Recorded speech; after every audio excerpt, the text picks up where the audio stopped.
Right, this is Ginny, a Jack Russell Terrier, and we're going to show you how to bath her correctly today. First of all, make sure that you're prepared, that you've got an apron on, that you're nicely protected from the water. Secure your dog in the bath. These suction cups are ideal for bathing at home or in areas where you can't restrain the dog easily. So we're just going to pop that onto the tiles. And we're just going to attach Ginny nice and comfortably to that. We don't want it to the front of the bath because it allows her to jump out, and she's nicely positioned on a non-slip mat. We're going to check our water temperature, and we're going to introduce the water slowly from her bottom end just to make sure she's ready for it. Okay. Reassure your dog throughout, and also make sure that you've got all your shampoo ready, that you're not having to wander away from the bath now to go and get your shampoo. So we're going to wet her down from bottom towards her head, and we're going to leave her head till last, and we're going to make sure we don't get water into her ears or up her nose. So I'm just going to fold her ear over, let the water gently run off her ears, and again just run off her head. If you're finding that your dog doesn't want its head tilted back, then tilt it forward and let the water run off the end of the nose. Good girl.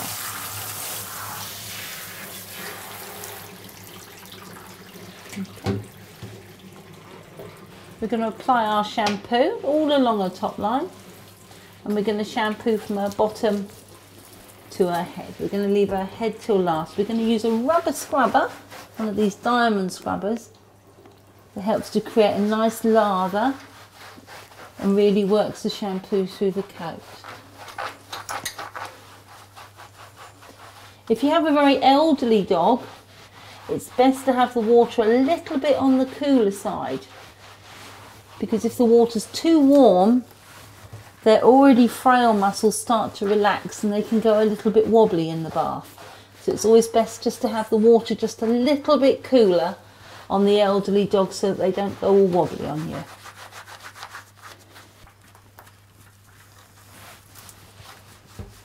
Okay, now we're going to shampoo the head, so we're going to make sure we've got no soap on our hands. If your dog wants to shake in the bath, do allow it to shake. It's the dog's own natural way of getting water out of its ears.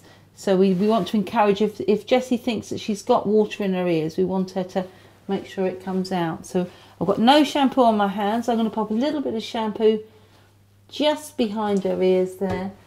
And I'm just going to rub that in. And then any shampoo that gets near her eyes, we're going to use our hand that's got no shampoo on, just to push that away. So we're going to rinse her now from her head to her bottom. So the head's the last thing to be shampooed and the first thing to be rinsed. Good girl. Going to rinse all along her top line, pushing the water through with our hands. The rinsing is the most important part of any bath, because if we leave any residue shampoo in the coat, it will become dull, it will cause a skin irritation. On longer coated dogs, it actually makes the coat not a lot quicker, but the main problem is the skin irritation. Areas where the shampoo likes to hang around is under the tail and under the armpits, so you need to always check under your armpits. And just on the tummy area and in the groin. So you're going to pick the water up with your hand and check that it's all running nice and clear. Okay, the way to check is we're just going to give her a little bit of squeeze and just look at the residue water and just check that it's all running clear. We're going to use an aqua absorb cloth just to get off the excess moisture. We're going to rub it all over. These can be used. They're as effective wet as what they are dry. They're brilliant for keeping in the car, for just doing feet or doing a whole dog with.